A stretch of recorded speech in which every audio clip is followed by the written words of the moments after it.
Sekeres and Price for Friday, October 24th already? Oh, my God. September and October did not exist. No. It was Blurred. August 30th, like a second ago. Of course, when you're out like 5 out of every 6 nights watching baseball games with friends and booze. You think that's it? I think that's absolutely it. October normally drags for me. Yes. Not this one.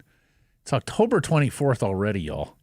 2025. We're a presentation of Bet365 coming to you from the Pacific Toyota Dealer Studio here at the historic Wall Center. You can visit shoptoyota.ca or visit your local Pacific Toyota dealer today.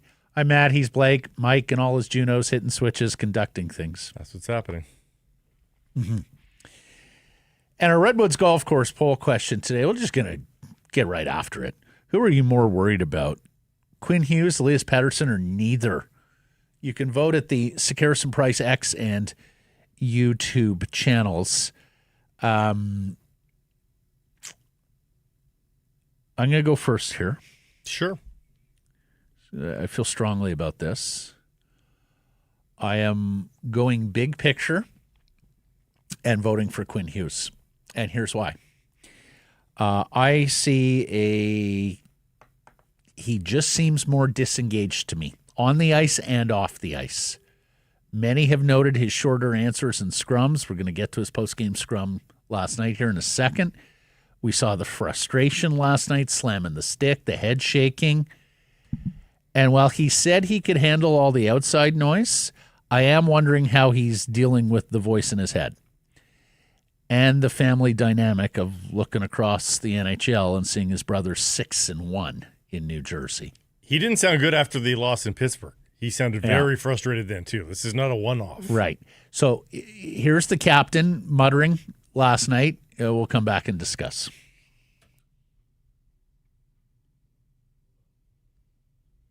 Need 2 seconds here. Oh, okay. Mike needs a second or two. Too Here's the quick. other thing. Our old friend Greta Sass, he's got the highest expected goals against on the Canucks, 5-on-5. He's sub 50% in all the major shot attempt differentials, which matches the eye test.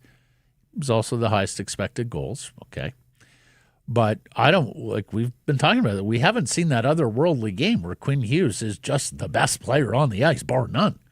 He's also just And we've fighting become accustomed to that. Like, if not every night, once every 2 or 3 nights, there's a game where you just go, oh, thank God for Quinn Hughes. He's on our team because, wow, he made people better last night. He was the difference. He was just fighting the puck, too, last night. And in fact, it's not the first night of the season that I've seen this where the puck jumps on him. He's fanning on things. Like, it's if I didn't know better, because I don't know what the ice quality was like last night in Nashville in particular, but like it looks like a guy who's unfocused, like who's not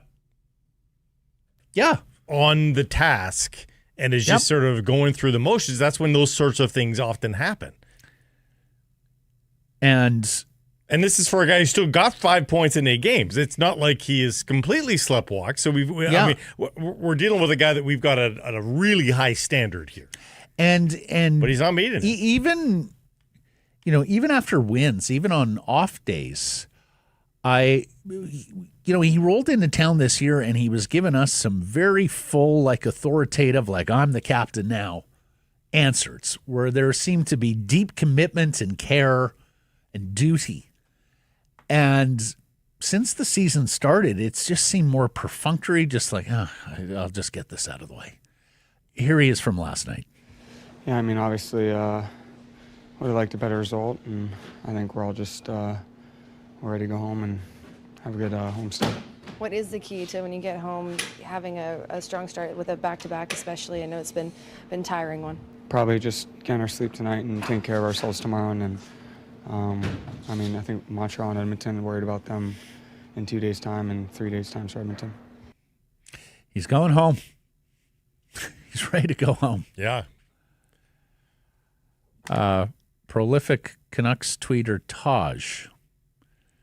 On multiple occasions before the season, Hughes mentioned how they don't have the most talented roster, and that was before all the injuries. Well, that's a fair point. He did say that. And you wonder whether that's a little bit of messaging to the guys on high. So I voted Hughes, but I can understand if you want to take the mini pictures, the micros, and look at Elias Pettersson, vote him. I can also understand a vote for neither here, guys, because let's face it is only 8 games into the season, and you're 4-4. Like, this isn't situation critical by any stretch. But I don't know how Elias Pettersson's the micro picture. Elias Pettersson has been MIA for almost 2 years now. Yeah, but fair enough. I meant Elias's start to the season, which is obviously a smaller picture than Quinn's future with the club. And yet there is... I know that's a triggering word for you, Blake. I should have avoided that. I should have watched my language, understood my audience. This is a guy in year 1 of a long-term contract for almost $12 million a season, and nothing really tangibly seems to be changing. You can find underlying stats that say that not a lot of bad stuff is happening when he's on the ice. You can find a lot of stats that say, hey, if he keeps doing this, something should happen. Mm-hmm. Except when you look at him on the ice, like, there's a lot of guys where often with underlying stats, you go to underlying stats to say, boy, this guy's making a lot of noise offensively. He looks so good. Is it backed up by the stats? And when you've got eye test and stats working in concert, you think, oh, okay, it's going to eventually come for this guy. But the eye test is not passed here. No. There is not promise in the play of Elias Pettersson. And that's the biggest problem. You can, and I've tried some of those stats out here that, and this is a different argument than Adam Foote needs to play Elias Pettersson. Both of those things can be true. Mm-hmm. He doesn't look great, but he needs to play. Because look at the rest of the roster. For sure. Like, people might think that's contradictory. It's not. Both of those things can be true at the same time. He needs to play 20 minutes a game, as he did last night, and he needs to be better. Both of those things. So I'm going Pettersson. You're voting Pettersson? Yeah. Mike, you breaking a tie here, or are you going to vote neither, and we all decamp? I've given up on Patterson, I have to admit. So he's not even worried. He's past that point. I stopped worrying. Wow. Beyond worried. Wow. Damning opinion on Elias Pettersson. Oh, well. We talked about it towards the end of last year as we marched towards the trade deadline, and then July 1st when Elias's no move kicked in. The worst crime of them all, the capital offense, was hanging on to Elias Pettersson at $11.6 million and having this become the new normal, 45-point season. Through 8 games, we're a little closer to that than we are to the bounce-back revenge tour.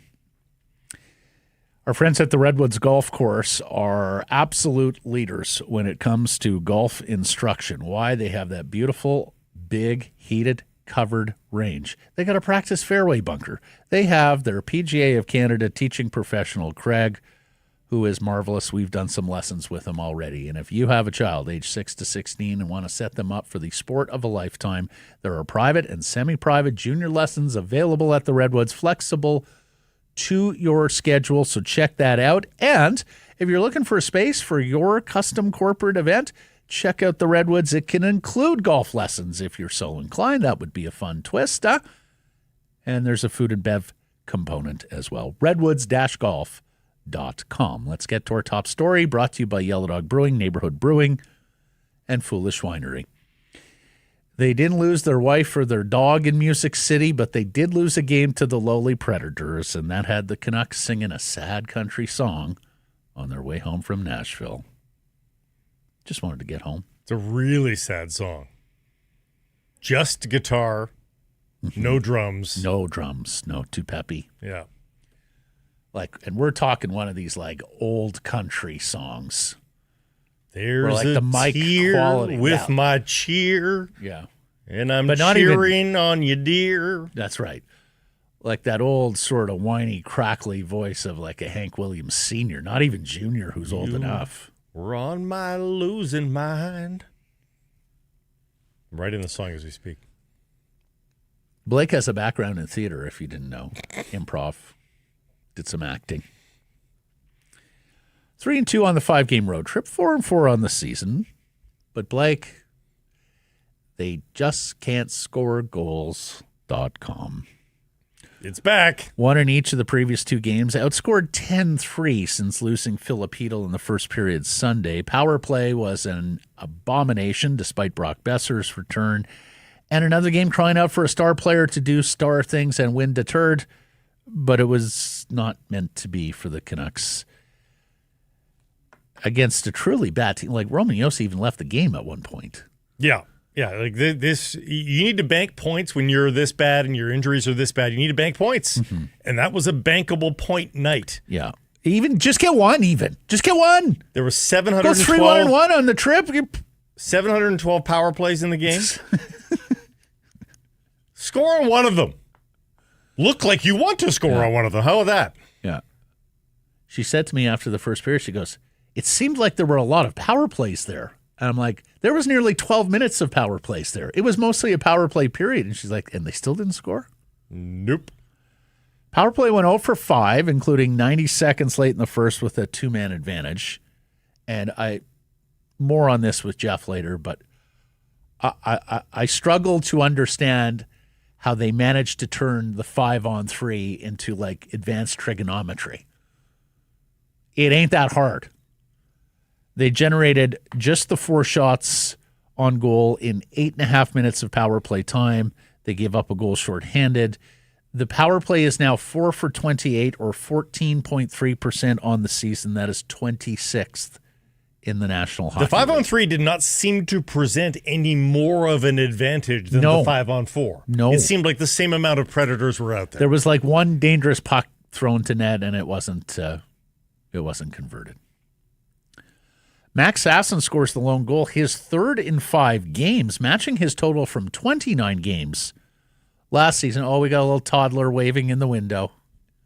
Ain't she precious? Very cute. Thatcher Demko, splendid again, 33 saves. And that's the other thing. He didn't speak last night, or at least I didn't see him speak last night. You now wonder where the goaltender's head is at because he has been outstanding on a number of nights. And some of those nights, he was a deserving winner.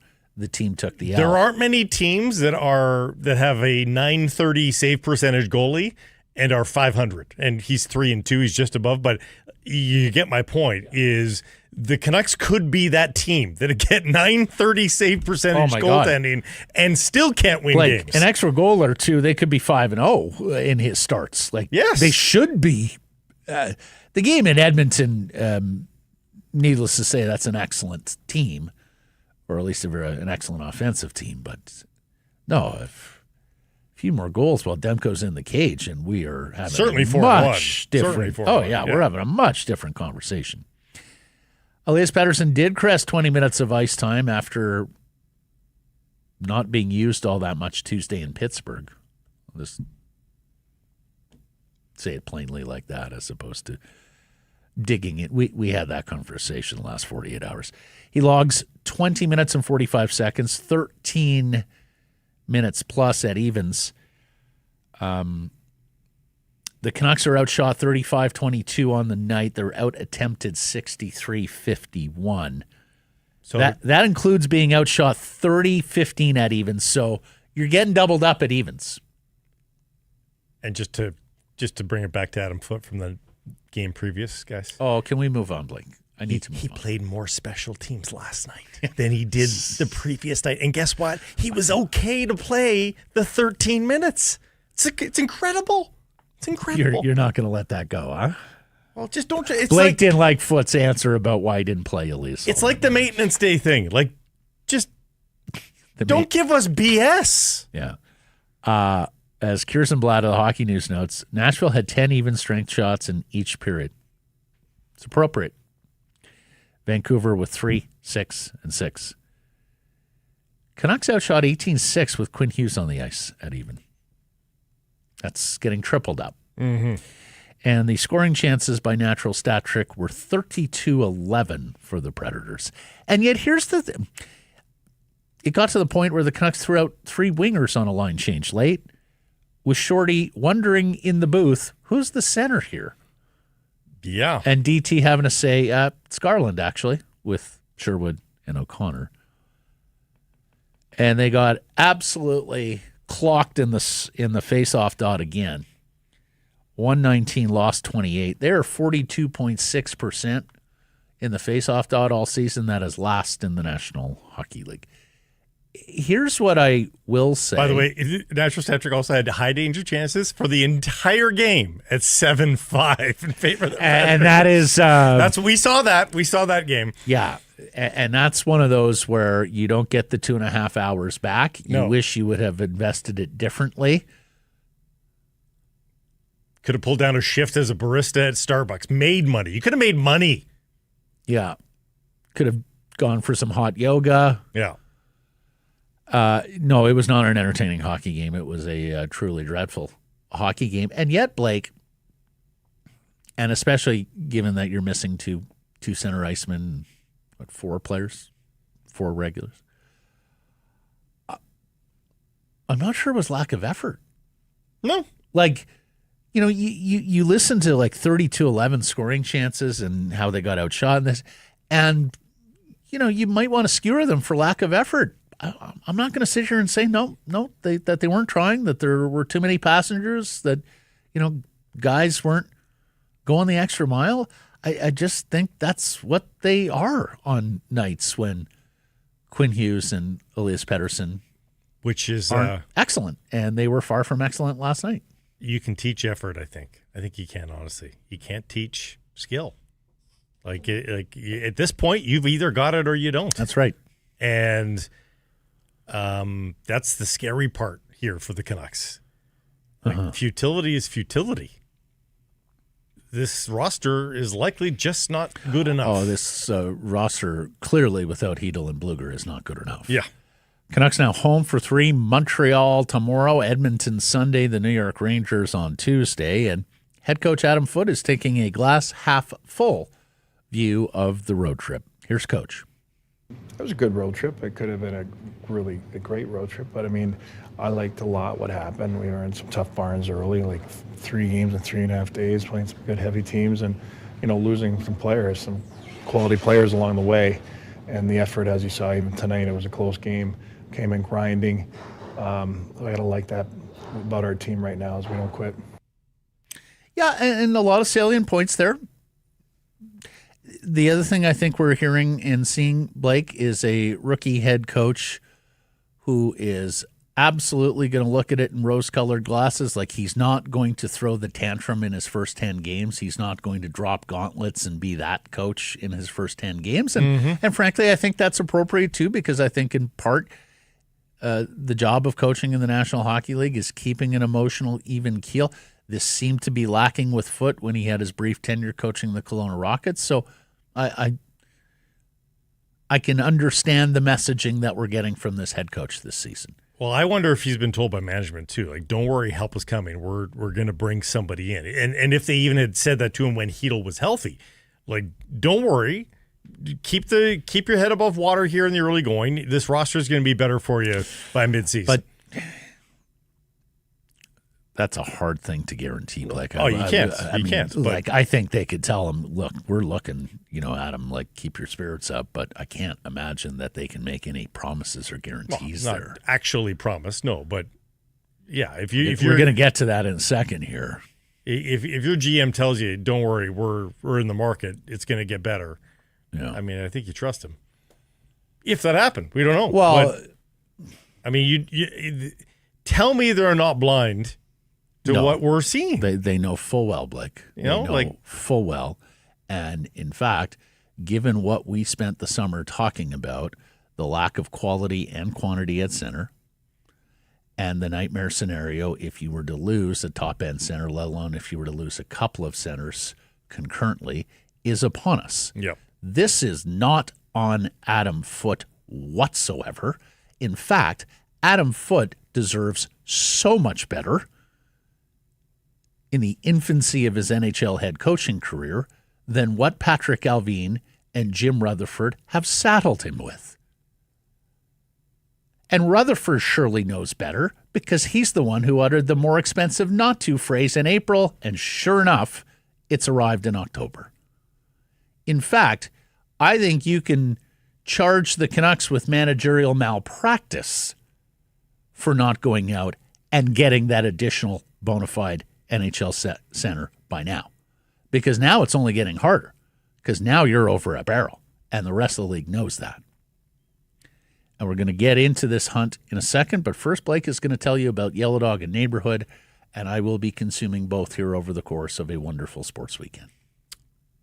I can't wait to check out the Dark Magic Horchata. This is the new seasonal dark beer from Neighborhood Brewing. Milk stout, sweetened with a touch of lactose and vanilla, kicked up a notch with a pinch of cinnamon goodness. Put away your pumpkin spice. Pick up your Dark Magic Horchata Milk Stout. It's a spellbinding concoction. New from Neighborhood. Horchata, from the Spanish, a milky drink made from ground almonds, tiger nuts, or rice. Tiger nut? I'm not even sure what a tiger nut is. Give the Canucks some tiger nuts right now. Yeah. Put a pep in your step. Kiefer Sherwood's got a set of tiger nuts. I'm watching the baseball game in North Van today. You want to join and have a horchata? I've got to go coach, unfortunately. Oh, that's right. He's coach. He coaches the hockey played on the field. Yep. By the way, did you see there was a field hockey shot that Demko had to deal with last night? Shorty and so I'm not familiar enough with field hockey. Shorty and Thomas were trying to come up with a description for what they had just seen. A Predators guy, a right-handed stick, goes over, rather than on his backhand, turns the blade so that just the tip of the blade is flush on the ice, and then shuffled it towards goal like that, which is what you have to do in field hockey because you can't use a backhand. So everybody in field hockey shoots right-handed. That I know. That's a requirement of the and you sport. can't backhand. Oh, I did not know. See, I didn't know that. No, there is no backhand. It's a foul. Really? It's a foul. It's a foul. Yeah. Ah. Whistle down immediately. So you got to turn over like that and tuck it. This Canucks roster, foul. Yes. Rick Dhaliwal reporting the Canucks are talking to Boston about center Pavel Zacha. We have talked about Pavel Zacha for a long time. Pavel Zacha is a very good NHL player. Pavel Zacha is a legit second-line center. Pavel Zacha has good size. He's got good offensive ability. He's got good defensive ability.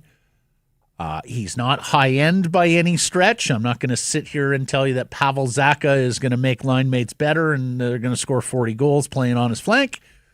But he is so much better than what the Vancouver Canucks have really at any spot at center ice right now with Elias struggling.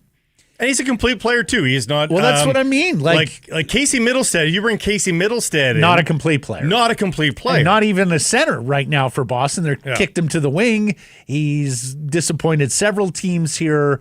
He's an on-again, off-again, mostly off-again. Yeah. Pedigreed kid with first round in his history and all that, but he's not the solution here. No. Zacha is a lot longer, goes a lot further in terms of your solution. David Pagnotta told us yesterday the Bruins have been taking calls on Pavel Zacha since the summer and may well be motivated to move him and start a rebuild. He's got 9 points in 9 games this season. He comes at a pretty digestible cost, $4.75 million for this year. He's got next year under contract as well. This was the guy that one should have gone in the summer and overpaid for because the cost is only higher now. Yeah. When Rutherford said the more expensive not to, I thought we would see a trade that at first Canuck Nation goes, ooh, we gave up a ton for a Marco Rossi or a Pavel Zacha, but it would have been very much in line with more expensive not to. And I think after the initial shock, people like him, me, and others would have said, you know what? This may be a really high price, and the Canucks may regret this trade down the road, but this trade was necessary to secure the season and potentially secure Quinn Hughes' long-term future in Vancouver by making sure you had a competitive club this year. So I was very pleased to hear that from Dhaliwal and from Piniota yesterday, who on several occasions in the hit with us said, Boston is very interesting. He believes there is a really good debate going on right now in the Bruins front office about, okay, is it time? We have been able to maintain a competitive club since our 2011 Stanley Cup victory, believe it or not. And there were some years, Blake, where I sat there, I looked at Boston on paper and thought, I'm not sure that's a very good team.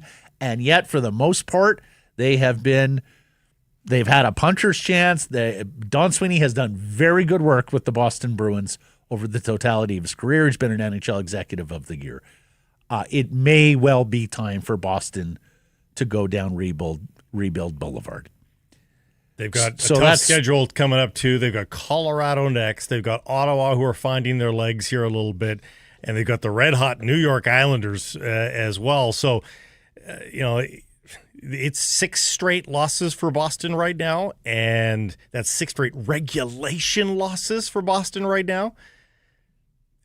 7th, I think, is the franchise record, 7 straight regulation losses for them. So, they're on the verge of club history here.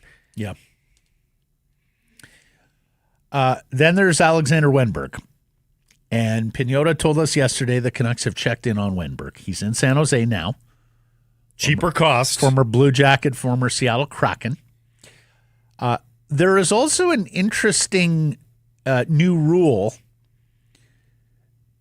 that applies to the Vancouver Canucks regardless, and making trades, but it applies to every team and UFAs this year. So in the past, you could trade for a player today, and if he doesn't work out in 2 weeks, you could trade for a player with retained salary, then move him on in a couple of weeks, retain salary yourself, so you got the double retention thing that was going on. And that made it easy or easier for contending teams around the deadline to bring a broker into play, right? You retain some salary, then you move him on to us, and he gets even cheaper. And so bring the cap hit down, we fit him into our cap. But in this case, for the Vancouver Canucks, they're 50-50 to be in it at the trade deadline.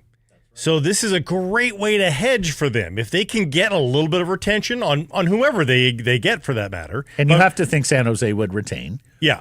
But here's the thing.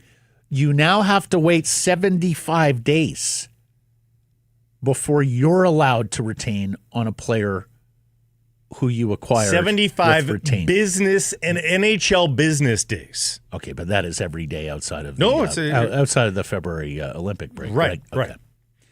So and Christmas break. So the bottom line is the Vancouver Canucks should be more motivated to go and get that center now, especially if it's a UFA center to be. Would not apply to Zacha. Mm-hmm. He's got term. Would apply to Wenberg.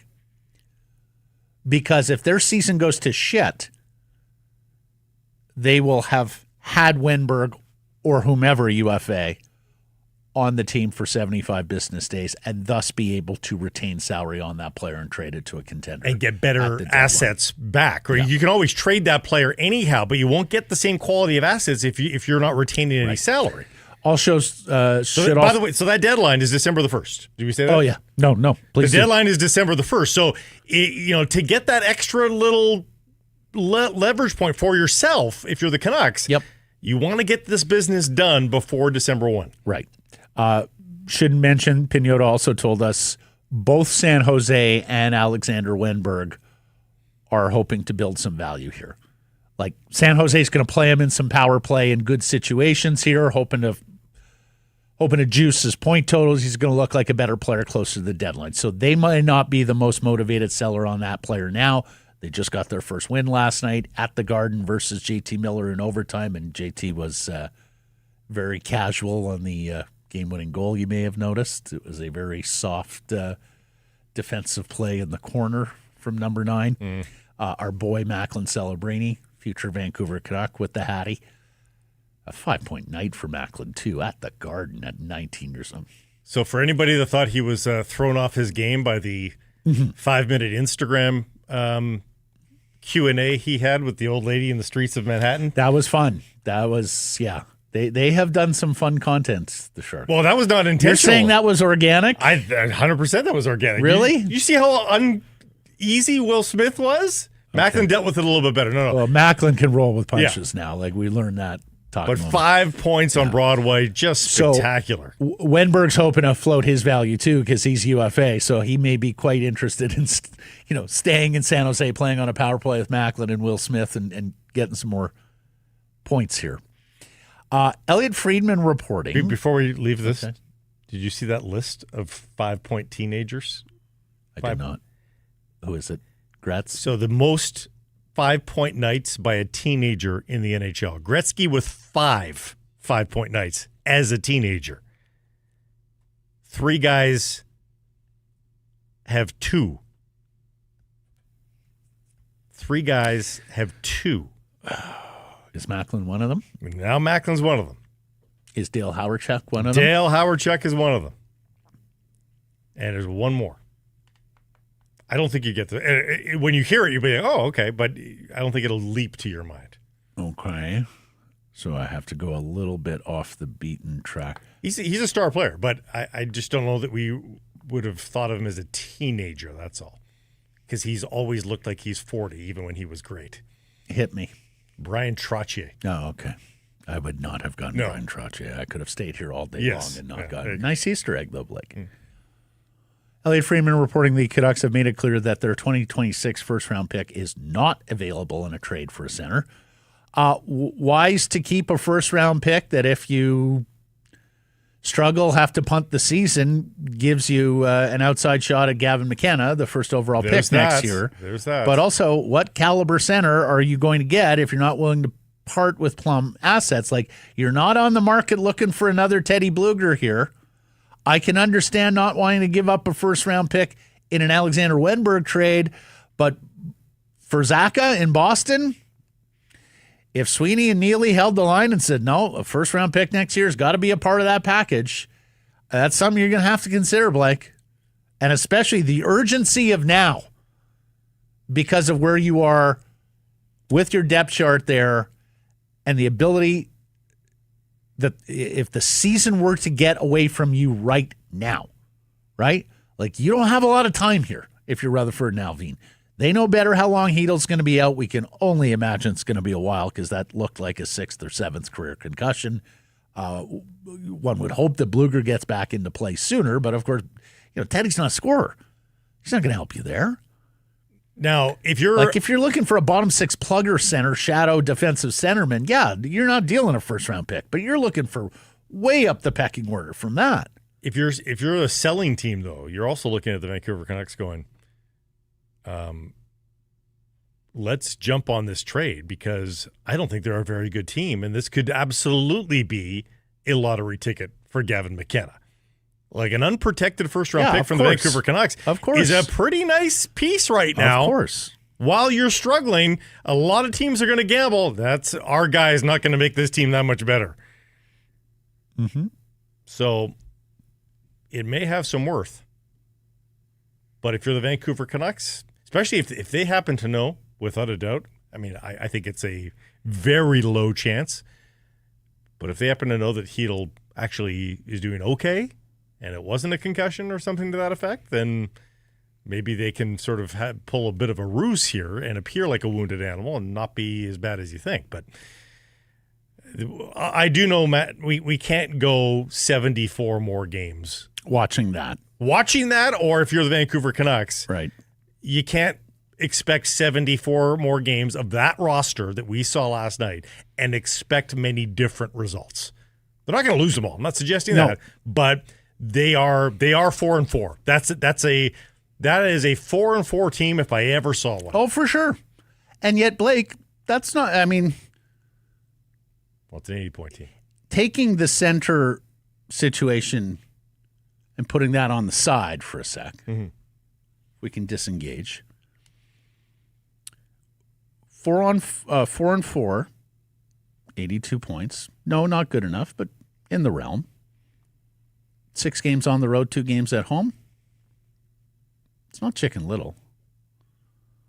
The only reason that this has gotten more urgent is because of the situation at center. Well, yeah. Like if Hudel and Bluger were healthy, we would not be talking in this tone and in these terms. Well, I think Hudel and Bluger helped this team immensely in a game like last night, or Hudel in a game like last night. Does Filipino help them win last night? I think it's quite possible you could make that assertion that Filipino helps them win the game last night. They need a guy that could skate last night to make a difference. Look at Max Sasson. I think it's not so hot a take to say if they've got Filipino in the lineup, they probably win last night. He's the kind of guy that could have got them that goal. Something else we should mention from Friedman and early error and omission from us, but despite all the contract websites showing Calgary center Nazem Kadri with a full no move, Elliott reports it actually changed to a 13-team list, a 13-team no-trade list this season. Which all the sites have is happening next year. Correct. Yeah. So Pinota was wondering about that yesterday. I said, "Oh no, it's full no move this year, but 13-team next year." We even talked about how when it is no move, Nazem controls the process more than he would in a world where he's got a 13-team no trade list. Random meander in the chat says Calgary's never trading to Vancouver. Well, they made 2 trades with Vancouver 2 years ago. What are you talking about? And Zadorov and Lindholm. And also, again, same GMs.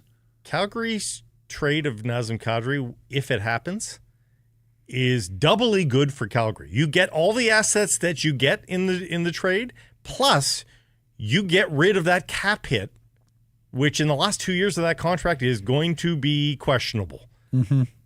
So I don't think Calgary's terribly picky with who gives them. Like, Nazem Kadri's not going to come back and haunt the Flames. The Flames are going to be struggling for a couple of more years. And those are going to be the last 2 years, good years, of Nazem Kadri's contract. I don't think Nazem Kadri's haunting the Flames at age 39. I'm going to go out on that limb as well here. So I don't think they care. As long as you're paying the price, I think they're fine with it. Mm-hmm. And tonight, Canucks Sports and Entertainment raises a banner. Tonight. The Abbotsford Canucks in their home opener in the 2025-26 AHL season. After winning the Calder Cup last year, they welcomed the Ontario Reign to Abbey Centre. No Artie, no Arshdeep, no Atu, no Linus, no Max, but have you met Victor Mancini?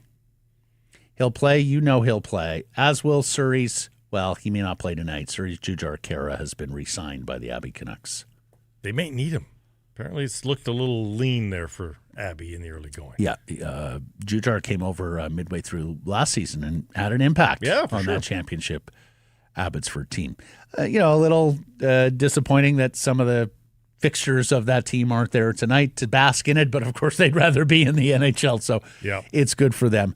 Anyways, everybody out there in Abbotsford, have yourself a marvelous time tonight at the game. Deserve it. The team deserves to be feted after the fantastic work of last season. Okay, let's get to our menu. It's brought to you by Greta, a fantastic spot to pregame or postgame because you are mere steps from the stadium and arena district. It is also a great spot to hold your next event. Team building. Maybe it's for a sports team. Maybe it's a family reunion. Greta has a marvelous menu of street food that will appeal to everybody. It's got a bitchin' arcade that encircles the bar, and they will put on the Ritz for you at Greta. You missed our watch party, but the streamers, the balloons. Mm-hmm. Greta, 50 West Cordova, let the games begin. We'll talk to J-Pat here, Patterson, after the Canucks loss, point forward to the weekend that is. We'll talk to Jeff Marek as well, his concern level with Quinn Hughes, if any. Also some of the other salient topics here on the hunt for a center and beyond. Later in the program, we'll look forward to Game 1 of the World Series tonight. Rob Manfred, Major League Baseball Commissioner, Vancouver came out of his mouth again. We'll give you the context there. Seattle wrapped things up emotionally yesterday down the I-5. The Mariners. Huge Caps game on Sunday. Playoffs, Dallas, BC Place. Playoff record crowd expected. And, of course, huge Lions game tomorrow in Regina with a chance to clinch a What a weekend. playoff What a game. weekend. I know. Again, I know. the cup continues to runneth over. I know. It's ridiculous. So all that's coming up on the show. Time now for our Bet365 bets of the day. I won yesterday with the LA Chargers, who covered the spread against I'm glad you Minnesota. did, because Quinn Hughes did not get the predicted 2 points for me. Mm-hmm. Not even the one. So you go first, because there's something I want to figure out here. we're going to get into the riders' health, or quote-unquote health, a little bit later in the show, but everybody sees what they're doing, including the folks at Bet365. So the Lions are favorites. It's a full touchdown, but it's only a touchdown. It is not 7.5 currently right now. So as I'm looking at it, jump on it now, because now your worst-case scenario, if they win by 7, is just a push.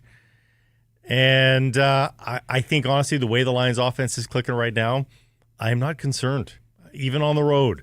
And Mosaic Field is not what it has been of late. It has not been a house of horrors for teams to play in. And I don't know that the vibes are going to be that high for this team, because they know they're going out to see the B-plus team, the A-minus team of the Riders, and they're not playing for anything. So I don't know that the vibes will be great in favor of the Riders anyhow. So, yes, confident. Lions can win by at least 7 versus the Riders.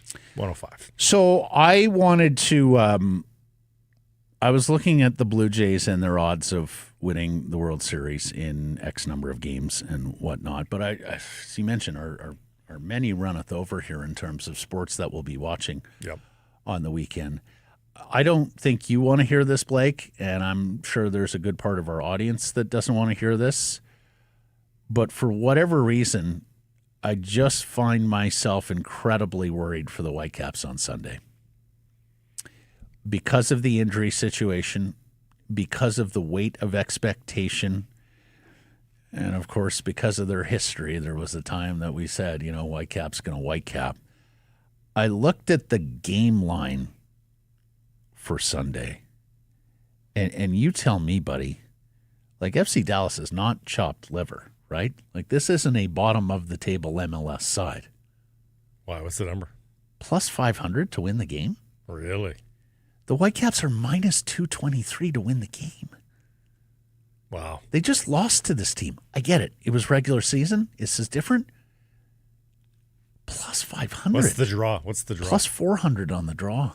I mean, that sounds tantalizing as a hedge. Because I don't see them losing, but could Dallas, because Dallas is just going to sit in a low block. They're just going to defend it and try to counter. I could see a draw, which would not be great, but so you can't see Dallas winning?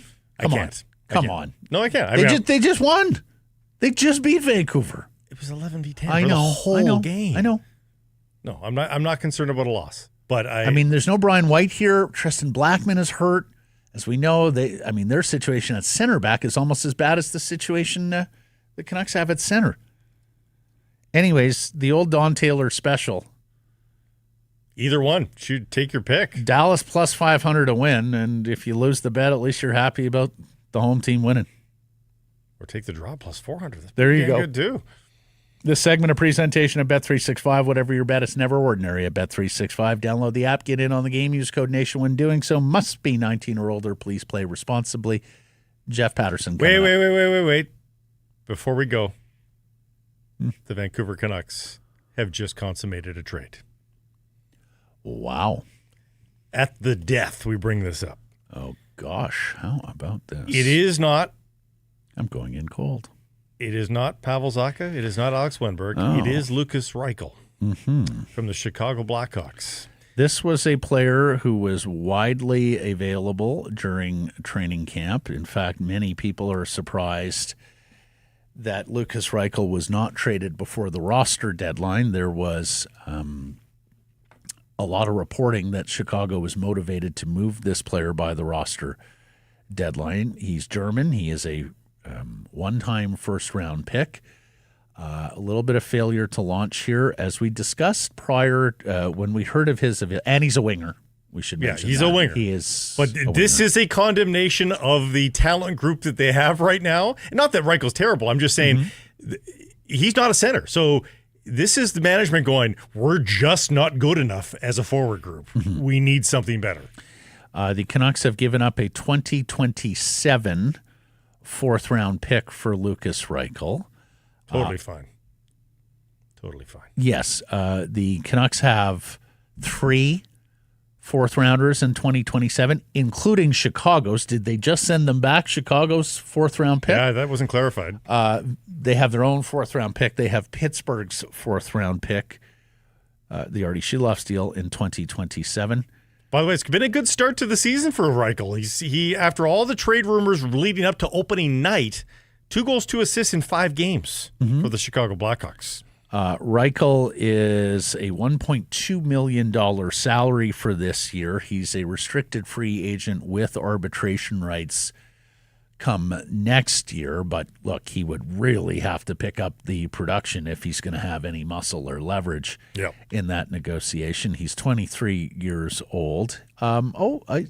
Winger, but has he played some center here this year? Oh, wow. He's played mostly center this year, Blake. 75% of his time has been played at center this year. Well, maybe they'll throw him down the middle. Maybe that's not been the case in the past with him, but yeah. But honest to goodness, if you're the Canucks, I hope this doesn't preclude them from continuing down the road on the other fronts too, Matt. No. Because if you told me they traded for Reichel and not Eichel, Reichel. That's a big difference. If you tell me that they trade for Reichel and Zacha, then I'm thinking, okay, they have addressed some needs. Reichel on his own, I mean, this should be the warning sign. If your savior, quote unquote, is a guy that you spent a 4th-round pick 2 years from now on, he's probably not your savior. So this can't be just it. This can't be dust off your hands, problem solved. He was the 17th overall pick in 2020. Thus far has played 174 NHL games with 58 points. He was 22 points in 70 games last year. He was 16 and 65 the previous year. He was 15 in a 23-game small sample in 22-23. I think people were excited about him at that point. Yeah. Because he played his developmental hockey in Germany, so needless to say, it was a very big step up in competition from, even prospects who had played in the CHL, NCAA. So, I'm really surprised to see, because I've never seen him sort of listed as a center or play down the middle. So, anyways, dam has been patched. Well, they're beginning to. At the very least. It's a good trade. I got zero problem with the trade. And just for clarity's sake, we did pre-record the interviews with both Jeffs here coming up, so we will not be mention of Reichel amidst those. But you're going to want to listen to Rinkwide Vancouver tomorrow following the game against the Montreal Canadiens. Remember, it's a 4 p.m. start there. I'm sure Jeff and Irf and company will dive more into Lukas Reichel, the new Vancouver Canuck. Who knows? Maybe even plays tomorrow. J-Pat's coming up.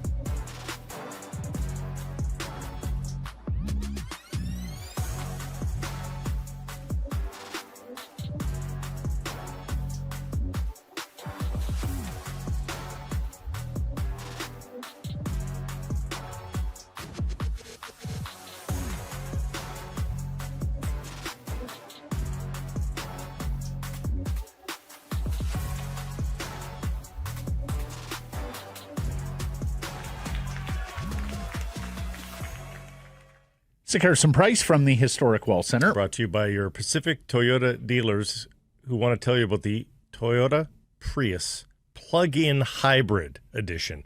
This is a no-compromise vehicle. Yeah, you have the ability to drive it as an electric car, but there's no compromises because it's a hybrid. You got the gas tank for the long hauls if you need be, but you hit EV and you're doing all your errands in town as a fully electric vehicle. You're in control. How about that? And your fuel efficiency obviously goes through the roof if you can run all your errands in town as an electric vehicle. It's unbelievable. So stylish inside, so stylish out. You can call yourself a sports car driver if you get the Prius. Go take one for a test drive. You'll see what we're talking about. Lease a 2025 SE from $99 weekly at 3.49% APR for 64 months with $3,600 down, and that includes a $3,000 discount. Visit shoptoyota.ca or your local Pacific Toyota dealer today. Here's Jeff Patterson, our Canucks reporter, the host of Rinkwide Vancouver. They were busy yesterday unpacking a 2-1 Nashville Predators victory over the Canucks in the final game of this 5-game road trip. Jeff, how did you sleep? During the game or after it? I think we have to be clear about this thing. Don't oversell it and say we were busy last night. Yes, we did Rinkwide, but hey, they can't all be classics, and that one certainly was not. Unfortunately, they all count the same, and in some ways it underscores the importance. That was such a gettable game there against a Nashville team that does nothing, can't score, wasn't playing well, had lost 4 in a row. And it was there for the Vancouver Canucks, and unfortunately for them, power play let them down more than anything. But bottom line is, didn't do enough to get the job done, and now kind of limp home and run the gauntlet here. I mean, they're running into a couple of beasts that can score at will on the weekend, so kind of curious to see how they respond against Montreal and Edmonton. Let me rephrase. Jeff and Irf were occupied yesterday. They were working. Yes. Check the work logs. We were there. We punched in. No, exactly. The key cards worked, and yeah. What do you think Thatcher Demko's thinking right now?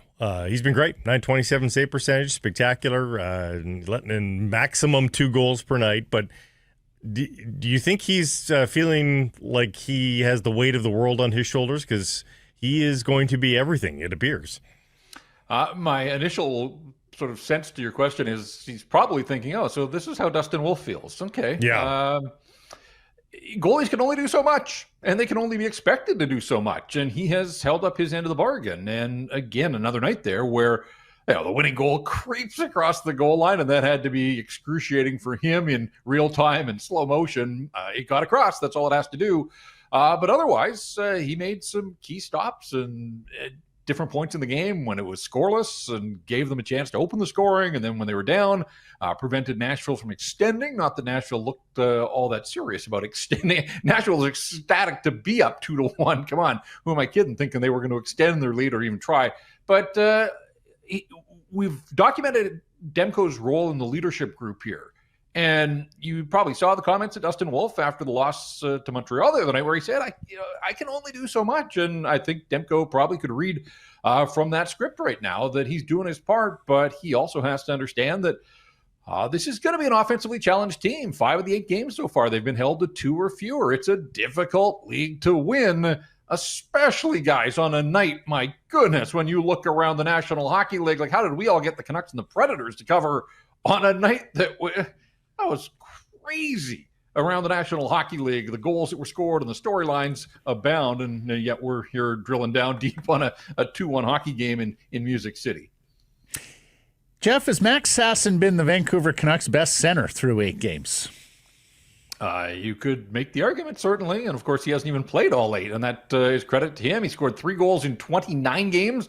Last year in the National Hockey League, he's got 3 in the 5 games that he has played, and of course didn't make the team out of camp and went down to Abbotsford. And I love the approach there. That opening weekend for Abbotsford, it was like, I'm going to be the man. I'm going to force them at some point here to give me the opportunity that I'm looking for. It happened early, and he hasn't looked back. And right now he has cemented his spot in this lineup, and we'll see what happens when Teddy Bluger gets back. I would think it's as simple as Bluger in and Amon comes out. But the way Max Sasson's going right now, and for him to get an opportunity higher in the lineup, and I know his goal didn't come with the line mates he started the game with, Brock Besser and Jake DeBrusk, but he's scoring when other guys aren't. So good on Max Sasson, and 2 of those 3 goals have come with the wheels that we have talked about since he arrived on the scene. And so they need more of that. And I don't imagine that he's going to slow down anytime. The goal scoring, well, I think he's got 3 goals on 6 shots. So he's not going to be a 50% shooter all season, but there's nothing stopping him from using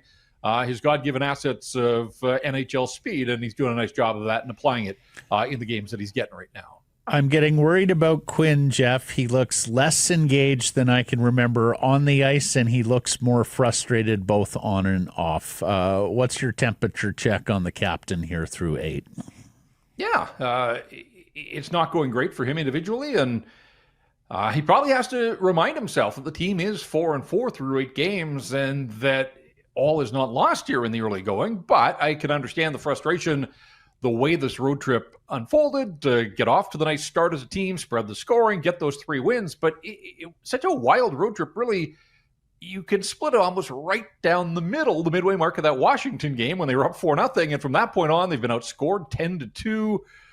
It just hasn't been happening for the power play. It hasn't been happening at even strength. Certainly, Quinn Hughes has not been able to deliver the way that we're so accustomed to seeing it. So is this a blip? Is this the National Hockey League taking a page out of the Nashville Preds? Remember in the playoffs, the Preds did a really nice job of making life miserable for Quinn Hughes. And I'm just starting to think that this is part of the star treatment that you get in the National Hockey League. And why wouldn't you? If you're playing the Canucks, 43 should be circled on your whiteboard before every game. And so I am wondering if teams are starting to play him a little differently, play him a little tougher, take away his space, and try and make him use his teammates to drive the Canucks' success here. So it's only 8 games. It's hard to get a full sample on exactly what's going on around him. But the bottom line is, body language. And this isn't just last night with him slamming the stick and post-game. Boy, I mean, the remarks post-game,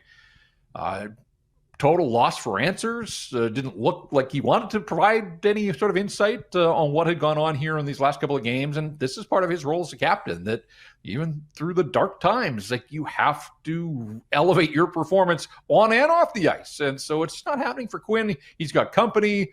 We've spent how much time talking about Elias Pettersson and his struggles in the early going, but it goes way deeper than that too. Jake DeBrusk with just the 1 goal through 8 games. And of course, Evander Kane doesn't have one yet. And it's not all about goals, but goals are a part of it. And you need goals to win hockey games. But to come right back, this doesn't look like the Quinn Hughes that we're used to seeing. And so I hope he can get it together.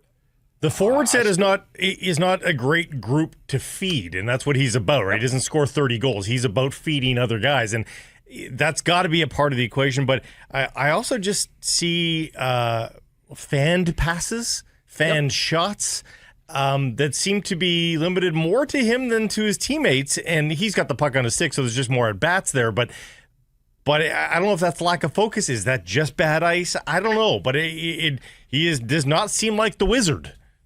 No, and part of them being away from home as much as they have with 6 of the first 8 is that I'm just not around the rink. I'm not around the team. Yeah. To know, is he getting treatment after games? Is he already battling through something? Is there a carryover from the many issues and ailments that he had to deal with last year? Of course, it's an Olympic year, and he missed the 4 Nations, so you know that he wants to be in peak form here. And this isn't about Quinn Hughes being in any danger of losing his spot on Team USA, but it is about him working his way back up to being this elite player, one of the best in the National Hockey League. And we're just not seeing it, for the points to come.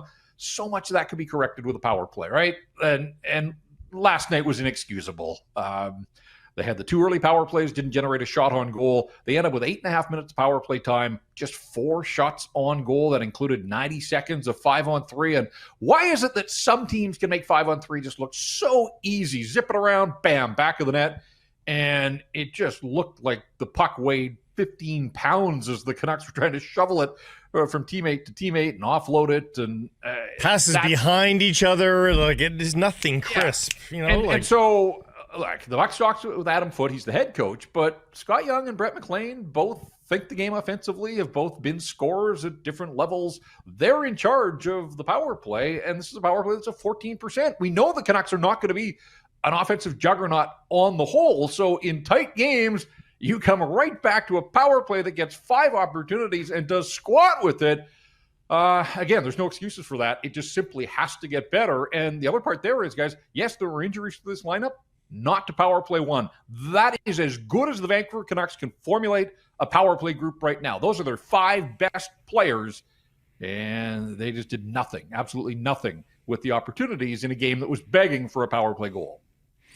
This has been the Elias Pettersson and Power Play Progress Report presented by Pizza Pizza. You wanted to throw a sponsor on that. I figured the alliteration, all the P's. Yes, it is there. Is there progress? Do you still see progress from EP40? Oh, my goodness. We just came through the Royal Commission on Elias Pettersson's ice time here over 48 hours.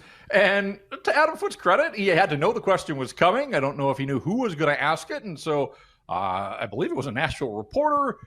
Foote came armed with data and examples. And I bought some of what he was selling, but not all of it. And last night was a strange night because of so much power play time. And he got EP40 up over 20 minutes. So that wasn't the issue for me. But lost in all of this, guys, is the Canucks' leading goal scorer from last year, Jake DeBrusk. Remember him? He is 10th on this team in even strength ice time through 8 games behind Drew O'Connor. So somebody make some sense of that. And that's a question that will have to be put to the coach here at some point as well. Now, DeBrusk not holding up his end of the bargain either with just the 1 goal and a power play goal at that. But progress for EP40, when you have 8.5 minutes of power play time and he doesn't have a single shot on goal in those minutes, his only shot on goal came in the 3rd period at even strength. So it came late in the hockey game. It wasn't terribly dangerous. And again, I'm sort of losing my patience in trying to pick out a back check here or anticipation of a defensive read there and get too worked up about it. I mean, that has to be part of the package when you're getting paid what he's getting paid. So, I was just looking at this. He's got 11 shots through 8 games. How is that ever going to make any sense? All this talk, he's said it. We've all talked about it. Fan base till it's blue in the face about this guy's got to shoot more. And 8 games into the season, it's 11 shots on goal. Even 3 years ago, he had 23 shots through his first 11 games. Like the NHL leaders right now, there are guys in the high 30s in shots on goal in the first couple of weeks, and Elias Pettersson's at 11. And some of that is Quinn Hughes. Puck runs through him. PD, I don't think is the same player that he was 3 years ago. As Quinn has ascended, it's become his team. But that's a dynamic that they're all going to have to figure out here, and they've got to make it work. This is the group that they've got. Those are their best players. But yeah, I just wanted to see, how much more was he shooting the puck even 3 years ago? And the answer is basically twice as much. And here we are, 8 games in, 11 shots, and just the 1 goal to show for it. So at some point, I want to see Patterson get a little more selfish and start firing the puck. And until that happens, I think it's going to be a point here and a point there, and probably a win here and a win there for the Vancouver Canucks. How much longer before people are just saying they made a mistake on trading Miller and keeping Patterson? Oh, I mean, I think some people are already there. Certainly, I see that enough in social spaces, but you can't go back in time. Their decision is done. If they admitted so, would that make people feel better? It doesn't help them moving forward at this stage. So it really is about trying to get the best out of the guys that they've got. And it's not just Elias Pettersson. It does go deeper than that. And so I think through 8 games, this has kind of been the whole Vancouver Canuck experience, and I think we better brace for a lot more of it, right? The euphoria of the big 3rd period on opening night, followed by 2 subpar performances, and then the angst that came with that, and then they go out on the road. People weren't giving them a chance, and they win 3 in a row, and now they come home with their tails between their legs after getting beaten and not scoring many goals. So 4-4, they could easily be 3-5. I have trouble making an argument that they could be 5-3, although a game like last night was there for the taking, I suppose. Through it all, 4-4, when they haven't played consecutive games in the same city yet, 6 of 8 on the road. The injuries, 4-4 is not terrible. That's it. But we also know that 4-4 and 500 isn't good enough now, and it's not going to be good enough at the end of the season ultimately. So does this team have another gear with the way it's currently constructed, I think is the question that I'm grappling with right now, and I'm not so sure that this group does. Well, and six of those games include Filip Chytil. And so that's a big part of this equation here is that was the best they could do, and they can't even, let's face it, we have to sort of come to the grips here that Filip Chytil is not going to be around for a long time. How long, we'll know soon, I would think. But it's going to be a while, and I'm not sure they know, Blake. They're severely under-equipped. I'm not sure he knows. No, true. But Jeff is right. Like, there is a glass half full. I mean, you're right around 500. Okay, that's not good enough, but you're 1 point out of a playoff spot, and you've played your bulk of the games on the road, so you're going to get some home games here. The goaltending has been absolutely exceptional, and Thatcher Demko has been between the pipes, and you're getting more from Quinn Hughes going forward, right? But that second period versus Dallas does not seem repeatable right now. Yep. Jeff, handicap the weekend for me, because it's a big one for the Canucks with the Habs and Oilers here, and then, of course, Tuesday with JT Miller's return. Yeah, I think the Habs are coming in. They're angry, right? They feel they got hosed by the officials. Power plays were 5-1 for Edmonton, and including 2 in the third period that the Oilers converted on. So what a crazy game. Montreal was down 3-1 midway through the hockey game, and then up 5-3, and then the Oilers with their firepower. So the next 2 games, that was the scouting report, was last night. It was on the ice in Edmonton. Both those teams can score goals. They are scoring goals. It's always fun when Montreal comes to town. There's been a little bit of a dip, obviously, as they have sort of reworked and dare I say, rebuilt. But Cole Caulfield now has a share of the NHL goal-scoring lead. Nick Suzuki with a share of the assist lead. The Habs are the highest-scoring team by raw goals as we do this on Friday. That could change if a team has a big outburst on Friday night. But Montreal is right there among the highest-scoring teams in the National Hockey League, and most of it's 5-on-5. And then Ivan Demidov, our first look here in Vancouver at the fine Russian rookie, Lane Hutson and Quinn Hughes sharing the same sheet of ice. That's going to be some fun to watch. So the Canucks are going to have their hands full. Again, these are the games that scare me for the Canucks because Montreal has the potential to score 5-6 goals. I don't think the Canucks have that firepower in them. And so the last thing they want to do is get into any sort of back and forth. And then that puts a ton of heat on the Canucks defending and the goaltending. We don't know which direction they're going to go. Do they come back with Demko, or do they go with Lankinen on Saturday and leave arrested Demko for the Oilers? Pick your poison, I suppose. And then we've seen this in recent years as well, guys, that when the atmosphere, the Habs fans will be out in force. But in recent years, there's been a lot of orange and white and blue that has seeped into Rogers Arena whenever the Oilers come to town. And we know that the Nation Network is guiding a tour of 60-some Oiler fans. So that tells you that they are able to get their hands on tickets. I know that that's sort of a storyline making the rounds right now is how many tickets are available for Vancouver Canuck games in the early going. But the Canucks want to get the fans back on their side. They're 1-1 in their 2 home games. We know that the home ice record was a massive failure on the ice and organizationally, and that's what you're selling to your fans. And maybe that's part of the reason here is that fans just don't feel they're getting their money's worth. It's an expensive investment of time and money, and there wasn't a huge return. I know you guys spent a fair bit of yesterday's show looking ahead to Tuesday. Canucks can't look ahead to JT Miller's return. That can't be on their mind, but that's going to be an emotional night as well. And so 3 games in 4 nights after coming off this road trip, it's a hellish part of their schedule. It is. Unfortunately, it's their reality. And so 4-4 right now through 8 is fine. But if they don't get results here on the weekend, all of a sudden they begin that uphill climb and chasing and those types of things. So there's some importance here to find a way to grind out at least one victory against 2 pretty good opponents. Do you care the goaltending divisional labor? Do you care at this point? They're both formidable offenses. So yeah, I think I'd probably give Demko the extra day of rest and let him go again. He was spectacular against the Oilers game 2 of the season. Kevin Lankinen, he's got to bounce back. It wasn't all on him in Pittsburgh, but he wasn't good enough when you give up 5. There have to be a few more saves in there. but back-to-back. They're going to split them, and full day off on Friday after a lengthy road trip. That's not a surprise. And the 4 o'clock start, there will be no morning skate. So it may be until Saturday afternoon before we get a chance to catch up with Adam Foote and have him reveal his lineup. And,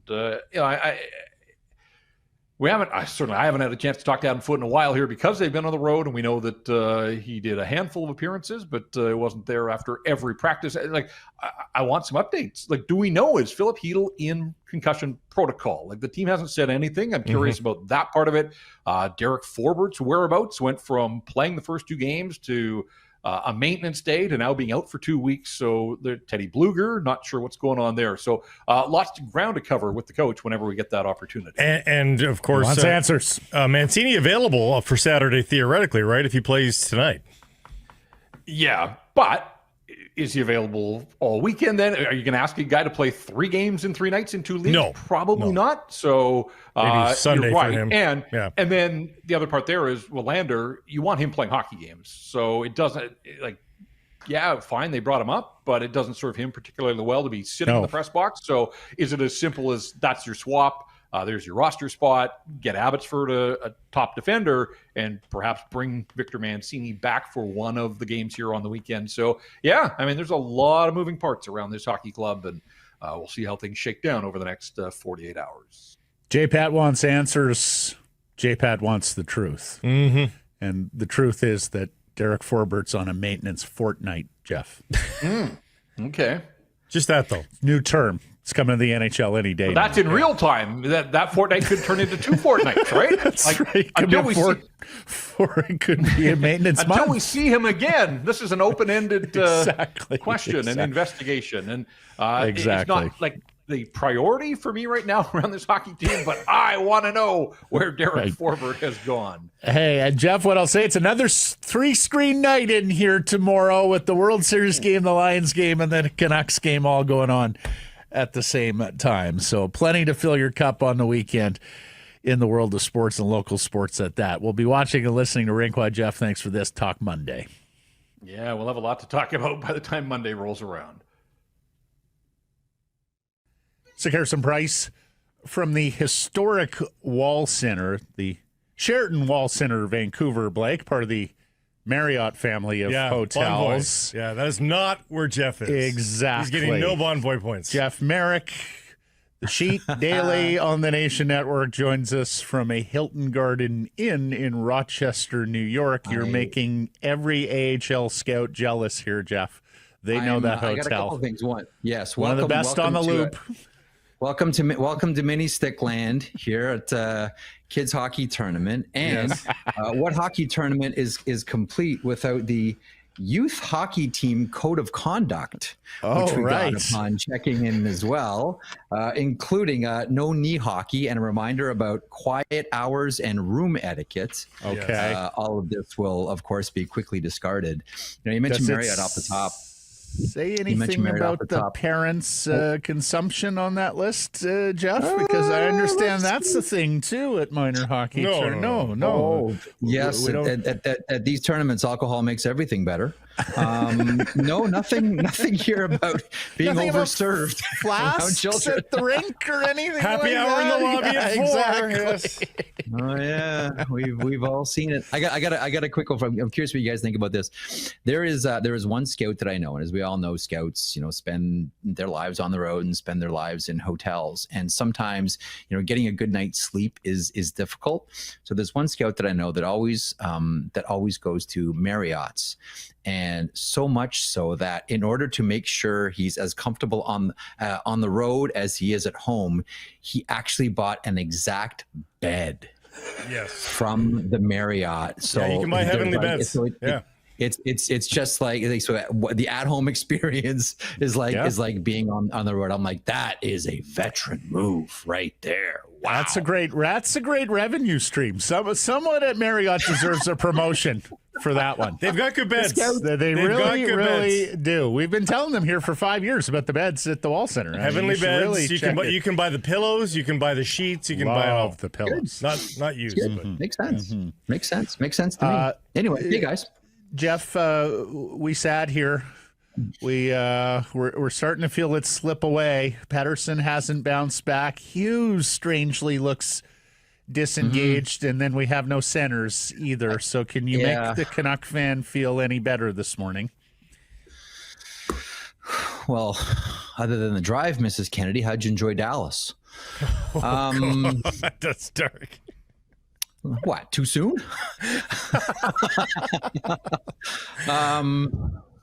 Geez, where do you begin? I was at the game on Sunday, and I thought Vancouver looked really good. Washington pressed late in the third, but nonetheless, and I thought Patterson looked good. I'm like, okay, so here we go. And then the Penguins game happened, and then a relatively low event game against Nashville happened. I think, let me start with Quinn Hughes, because it's a quick and easy one to knock down. I don't worry about him. I don't. I know that I'm not in the middle of it, but from the outside looking in, Quinn Hughes not looking like Quinn Hughes for a handful of games, I don't worry about, because we've seen the body of work before that's been laid before us here, and I suspect I think we all do. It's just a matter of time before he regains that form where he's wowing us on a nightly basis. And the wonderful thing about watching Quinn Hughes, and you guys know this, is you'll be watching Quinn Hughes and you'll say, oh, he's trying to do something here. Oh no, it's the wrong play. Oh no, what is it? Oh, that's what he was trying to do. He's still playing well.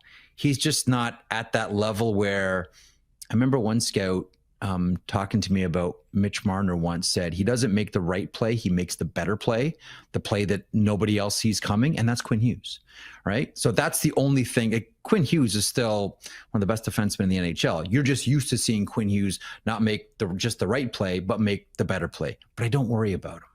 I don't. That Quinn Hughes is going to get back to it. I know it doesn't feel like that when you're losing and going through a period of time that the Vancouver Canucks are going through, but at the same time, again, I don't worry about Quinn Hughes. I worry about the centers for this team. I worry about Elias Pettersson and the lack of production. That was one of the big questions that everybody had going into the season, as we all know. The Philip Hedl injury just exacerbates and throws a log on the fire of one of the big issues that even Jim Rutherford identified before the season, well before the summer, and that makes things more difficult here. It's not good. Bluntly, it's not good right now for the Vancouver Canucks. Pick your area of concern. I just don't. My area of concern will not be Quinn Hughes, though. Will not be Quinn Hughes. I hear you. Something popped into my mind, though, yesterday that just sent a shiver. Canucks having a poor season. Hughes having a whatever season, maybe not his best, maybe not its worst. Doesn't really matter. Yeah. Goes to the Olympic Games, plays with his brother, has some success for Team USA, and that plants some very hasty thoughts in his mind about the remainder of his NHL career. But do you think that it would be put over the top by playing with his brother in Italy? I mean, if he wants to go, he wants to go, and regardless of playing with his brother at the Olympics. And I think we talked about this the last time we discussed Quinn Hughes and the New Jersey Devils. The other thing to consider is here too, if he does go to New Jersey, whose power play ice time is he taking? His brother's. And is that a mitigating factor here? Hey, let's all play together. Yeah, it sounds great. My brother's going to take all my power play time. Could that? I don't know, but could that be a mitigating factor here for the Hughes family? It could be. I just don't see how it's the slam dunk 100%. Yeah, he's going. It's like last call. Here we go. He's off to New Jersey. I still think that how his presence on that blue line affects his brother has to be a mitigating factor in any decision that Quinn Hughes makes here. Because, what's the old Carney saying? What we gain on the roundabout, we lose on the swings. I think that very much applies here with New Jersey and the Hughes family. Is there have you heard anything on the open market about trading commencing? We had David Pignot on yesterday who seemed to suggest there are teams that are open for business somewhat. Are you hearing any scuttlebutt? Not so much even about the Canucks, but just that the markets are open. managers aren't doing their job unless they're making the calls. I always sort of, sideways snicker when I hear like, Detroit and LA are talking. Well, yeah, because they should be talking, because managers talk all the time. And there are some managers that talk more than others. There are some, Brad Treliving has always had this reputation, whether it's Calgary or now in Toronto. Like, Treliving talks to, like, that guy spends so much time on his phone. You can literally say on any show at any time, Toronto is talking to a number of teams. Yeah, because Brad Treliving talks to a number of teams every single day. Okay, let me get more specific then. Alexander Wenberg. Alexander Wenberg in San Jose. What do you think of the fit? What do you think of the player? I've always liked the player. My question would be, you do need some experience down the middle if you're San Jose. I don't think they want to go completely scorched earth and hand everything down the middle to the kids. But boy, did Macklin Celebrini look good last night for the San Jose Sharks. And boy, did Smith look really good for the San Jose Sharks last night. And even had a Ryan Reeves, Matt Rempe fight for a little bit of spice as well. I just don't know that they want to go completely young down the middle. At the end of the day, you still need some veteran players there. Having said that, I'm not going to dispute Dave's reporting at all. And I think that is probably, like, the center ice position is an area of interest for a lot of teams. Vancouver, obviously, top of mind there. I'll tell you what, let me throw a scenario out at you. I was thinking about this morning about you guys. If I'm the Vancouver Canucks, you know who I'm paying close attention to? Cal Ritchie in Bridgeport. Not because you're going to get Cal Ritchie away from the Islanders. There's no way. Like, he's a huge building block for the future. But if he's lighting up the American League after 30 games, or maybe 25 games, and he's coming off injury, he's got 2 points in 2 games for Rocky Thompson's Bridgeport Islanders. The better Cal Ritchie does, the more that makes Jean-Gabriel Pageau expendable. Like, right now they're rocking with, Bo Horvat, as their first line center. JG Pageau is in your third hole there. Matthew Barzal is in your second hole.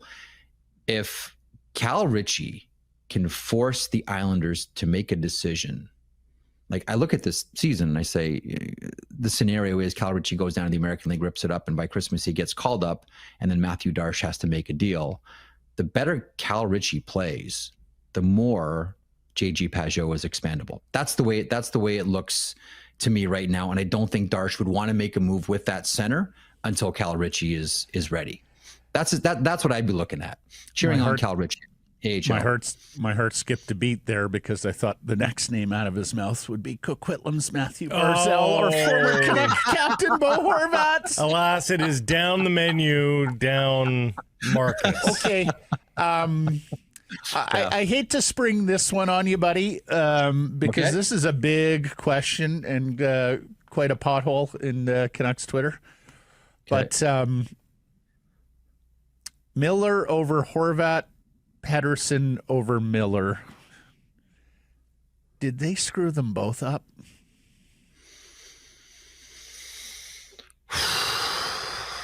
I know.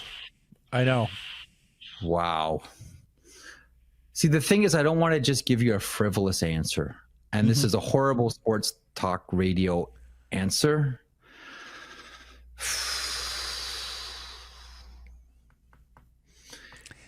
I think your size says it all. Yeah. I mean, let us not forget, they were not a very good hockey team. No, I know. Their 1-2-3 punch at center, holy cow, was that good? And, it was full stop. It was fantastic. I mean, how they treated the Horvat situation. I mean, really, that was one of the first dominoes, maybe the first domino here. That was, in retrospect, a mistake.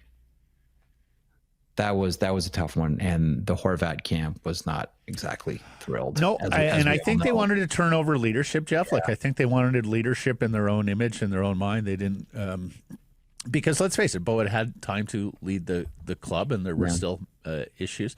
And so I understand that, and I think they were all in on JT Miller. I don't think they recognized the potential that JT had on the flip side of the leadership coin. And I sit here and I find myself wondering if they make either of those calls differently. What are Blake and I talking about today? And well, here's another one. You always talk about trades that help out both teams. Did the JT Miller trade hurt both teams? Yeah. Rangers are in a tough way. Rangers are in a really, really bad way. They scored home goals. They finally scored goals, but they lost to the Sharks. They gave up San Jose's first win. Is that a trade that hurt? It's the rare. It hurt both teams.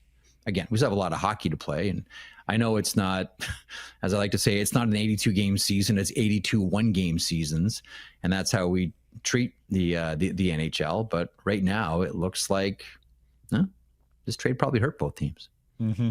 And he's here on Tuesday. So this team thinks they go into the season thinking we can do at least what we did last year. Like that was sort of the sentiment from everybody, media, fans, and I think the organization too. We can at least do what we did last year.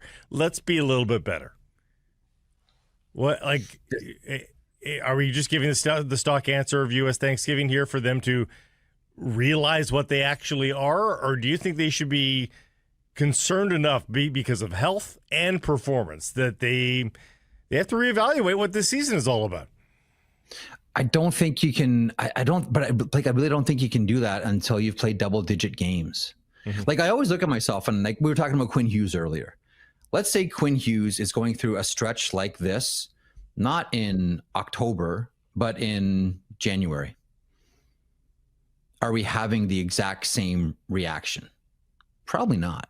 It's just like losing streaks to start the season, right? You lose like first 7 games in a row. Everybody's talking about the coach. Oh, the coach has got to go, because you don't know when it's going to end. And this, happened in Columbus before John Tortorella took over.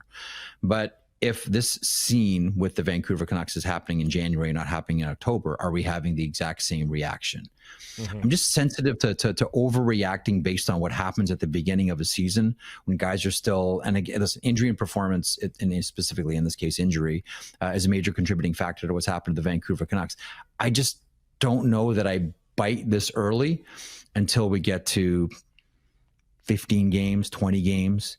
Then I think you recalibrate, unless things have just completely, like I look at the Calgary Flames and say to myself, like, we wondered if this was going to be the week that wiped out Calgary, and great effort against the Montreal Canadiens. They do pick up a point, but next they're going to face off against the Winnipeg Jets. They've already lost to the Winnipeg Jets earlier this week. Could this be the week that, forces Calgary to completely recalibrate their expectations for this season? Next week they got the Rangers, the Leafs, and the Sens, but they might be out of it. The Winnipeg Jets win this next game against Calgary. Calgary may be out of it, and it should. Mm-hmm. And then maybe they're thinking this is all about Gavin McKenna at this point. But Vancouver's not there. Yeah. But Calgary feels like it is if they lose against Winnipeg. And Eric Francis, the Calgary Sun, who's been a longtime writer there in Cowtown, penned a piece talking about, okay, it's time for the full rebuild. And fans in Calgary are looking at that going, Eric's very close with Murray Edwards, the owner. So is that coming from the owner? But even if it isn't coming from the owner, is it something the owner will digest, right? Because of Eric's station. Do you not feel that the feeling around Calgary is, and probably should be, that we need to be good when the new building opens? That's right. The last thing you want to be are the Detroit Red Wings. Like, hey, come look at our shiny new building. It's awesome. We're just not going to play any games past the middle of April. Mm-hmm. And it sits there when everybody else is in the playoffs. Like, you want to be a good team when that building is open. And so that's probably why you're starting, and you'll hear more about, Rasmus Anderson and Nassim Kadri and Blake Coleman. Like those rumors will heat up as the year progresses.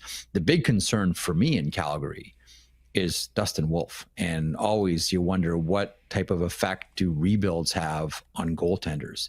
I mean, he kind of, went off a little bit after the Montreal game, essentially saying like, look, I can't score the goals. I made the saves. And Wolf had a great game. Dobish did for Montreal too. But Wolf had a great game, and he wasn't saying anything that was wrong.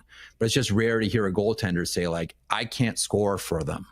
Like, Jeff, that's a young their job. goalie too. Like for him to feel like he's got the leash to do that. That's kind of crazy.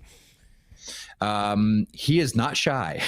No, clearly. Dustin Wolf is not shy. But the thing is, his opinion was right. You just never hear it. Like, would you ever hear, like, let's say the Calgary Flames put up a 5 spot but lose 6-5. Would you ever hear, I don't know, pick a player on the Calgary, Nazem Kadri say, I don't know, man, we put up 5 goals, but our goalie was hard to hit and we lost. You would never hear that from a player. But then there was, Dustin Wolf saying, like, look, we got to score more. Essentially, it's the equivalent of coming off when your team surrenders a goal and the guy comes to the bench and says, well, I had my guy. That's sort of equivalent, right? Oh, I had my man. I had my guy. I don't know what they were doing, but I had my guy.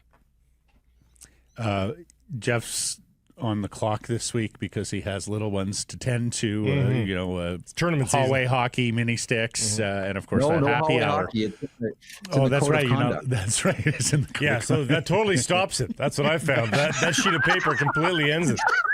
Yeah. Yes, impulsive But it was teenagers on the will be code of stopped by conduct. this code of conduct here. Okay, so quickly into the quick Easter egg. What you got? Quinn Hughes, as we know, earlier this season set the Vancouver Canucks all-time record for points by a defenseman. He is sitting at 414 points in his National Hockey League career. That ranks 8th amongst active American defensemen in the NHL right now. 7 American defensemen have more career points than Quinn Hughes as we begin play here on Friday. Who's the leader? Oh, for active American, is it John Carlson? Very good, Jeff Marek. Yeah, we saw him on Sunday. Mm-hmm. Yeah, he's didn't even have to think about it. He's well, listen, man, it's like Mike Green. I mean, you make a family fortune just feeding passes to Ovi on the power play. That's right. Right. That's and right. Green surrendered that spot to John Carlson. Yeah, that's It's not even particularly close, guys. Like number 2 is Cam Fowler at 494. Carlson's at 730. He's got 230 more points than the next American defenseman active.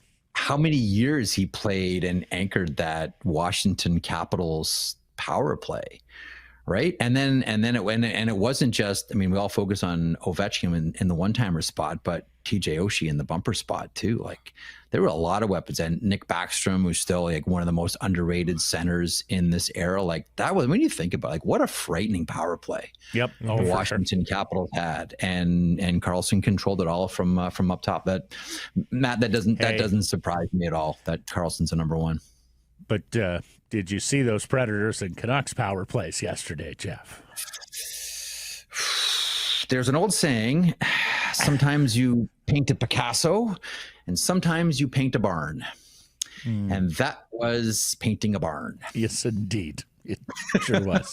2.5 hours we won't get back, but 20 great minutes with you today. So, Yes. So thank you for that. boys. Off to happy Be hour good. mini sticks. We'll catch up next week. Greetings and salutations from Rochester. Thanks, gentlemen. Sekeres and Price from the historic Wall Center and the Pacific Toyota Studio, built by Arbor Lee. And if there's a big game downtown, and there's some really big games downtown this weekend, make it more than just a night. Make it a memory. Stay steps from the action here at the Sheraton Vancouver Wall Center, an exclusive S&P rate. You call 604-331-1000. You say, Matt, Blake, Sekeres, Price, they've sent me. Some blackout dates do apply, and it is subject to availability. 11,689 days since Joe Carter hit his home run, the most famous home run in Major League Baseball history. The World Series returns. don't know about that. It is one of 2 walk-off home runs in World Series history. That may be true. And I'm sorry, Bill Mazeroski and the Pittsburgh Pirates are silver medalists. I'm going to say, you just said famous, not most important. Famous? No. I'm going to say Babe Ruth's point is more famous than that. Since the most famous home run in Major League Baseball history, the World Series returns to Canada for Game 1. Blue Jays and Dodgers tonight. Canadians from coast to coast will tune in by the millions.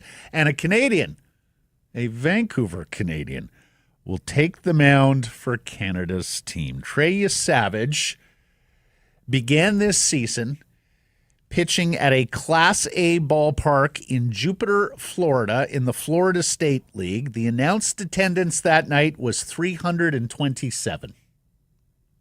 Yeah. That'll be his first start this season, 327, and that was the announced attendance, y'all. Yeah, so you can times that by, I don't know, 20,000 to find the people that'll be watching tonight's game? 30,000? He made his way to Nat Bailey Stadium by May 31st on a soggy Saturday, then on to the big leagues in September. Tonight he becomes the second youngest pitcher to ever start a game in the World Series and the youngest in 78 years.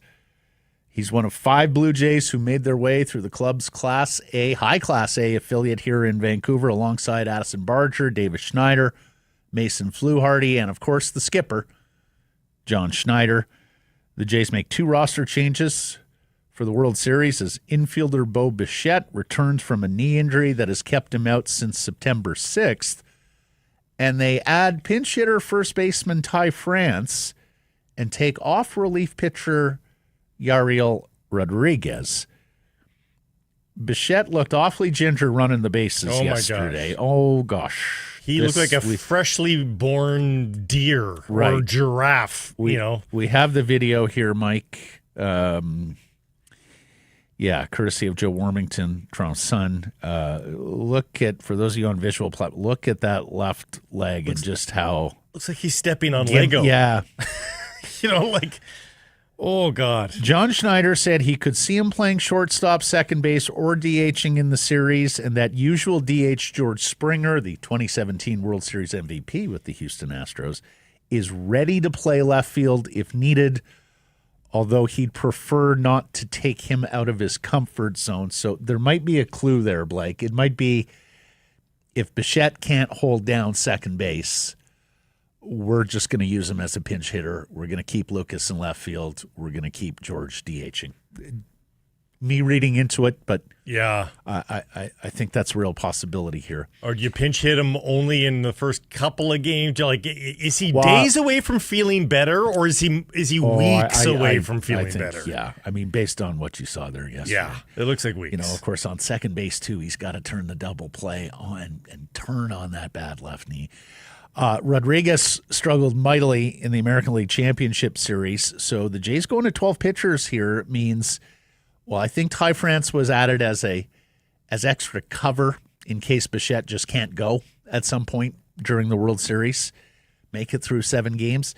I think that also means Jeff Hoffman, Sir Anthony Dominguez, Louis Varland are going to pitch a lot. I think it also means Max Scherzer is a very real relief possibility here tonight. He's not scheduled to start until Tuesday's Game 4, although they haven't even announced that. Kevin Gausman will start Game 2 tomorrow.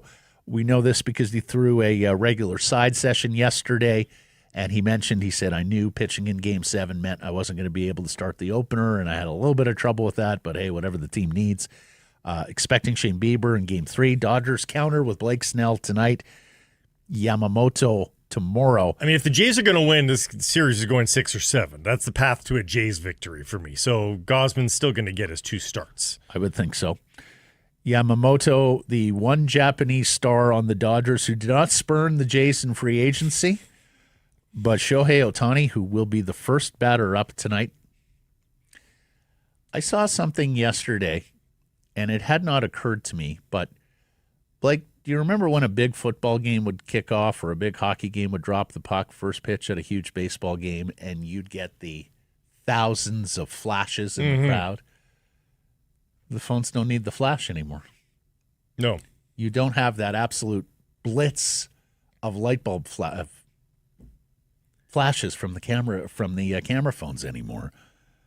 Although I imagine many will be taking a photo as Ohtani toes in against Savage. Wipe the showdown. So Ohtani, closer Roki Sasaki also left the Jays, if not at the altar, but amongst his finalists. He said yesterday that he really liked Toronto and couldn't really put his finger on why he chose LA. I'm going to guess the leadoff batter is the reason. Be my guess. Yeah, and Yamamoto. Mm-hmm. Good diplomacy there from Sasaki. Yes. He's still eligible to be Japan's ambassador to Canada in post-retirement. Dodgers make 3 roster changes, all in the bullpen. Franchise legend, future Hall of Famer Clayton Kershaw is amongst the pitchers available. Poor Alex Vesia, their left-handed relief specialist, they had to scratch him. He's got a family emergency back home. Some are calling this David versus Goliath, as the Dodgers are the defending champion, have the huge payroll, and many are saying ruining baseball. In fact, there's a thread to make the Blue Jays America's team in this series because of all the hate and all the money that the Dodgers are able to spend on their roster. Of course, David does have home field advantage here. We should say that. Are the Dodgers? He doesn't have to travel to Philistine. Are the Dodgers the new Yankees? Kind of.